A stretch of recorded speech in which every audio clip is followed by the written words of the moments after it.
আপনার কি বুড়া বয়সে ভিন্ন কিছু আছে? বিমরুতে ধরবো কে? তুমি সুন্দর টিকটক আসেন না ভাই, আমরা একটা টিকটক করি।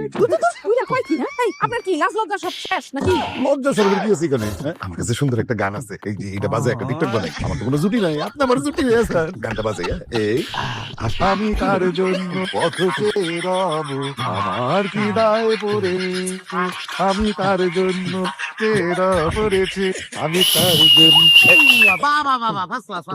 টিকিট কেন দোকানের মতো পারফরমেন্স কেউ ঠেকাইতে পারবে না। জামাই কি বলতেছো তুমি? এটা হিট হইবো? অবশ্যই ভিডিও আমি একটা জিনিস বুঝতেছি না যে সকালে এই ভিডিও লইয়া আপনি আমার চোদ্দ গোষ্ঠী উদ্ধার করলেন, দিনটা যাইতে পারে নাই আপনি আমার খালারে লইয়া আপনি চরিত্রটাই তো বুঝতে পারলাম। তোমার ভিডিও তো আমার খুব পছন্দ হয়েছে, কিন্তু আমার মায়ের সামনে তো অভিনয় করে আমি তোমার বকাবকি করছি। আমি যদি অভিনয় করে তোমার বকাবকি না করতাম তাহলে তো তোমারে আমারে কাউরে সে আস্থা রাখতো না। তো ভালো পাক না আছেন আব্বা, আমার মাথায় কাটা লইয়া তারপর আপনি খাইতেছেন। হ্যাঁ বড় হইলে তো অনেক দূর আগে না। খালা তোমারও কই, তুমি কোন হিসেবে এই কাম শুরু করলা?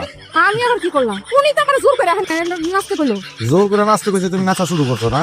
তোমার গায়ে শক্তি নাই, জোর করে হালাই দিতে পারতাম না। আসলে ভালোবাসা, সবাই এগুলি ভালোবাসে ভিতরে, বাইরে খালি স্বীকার করে না।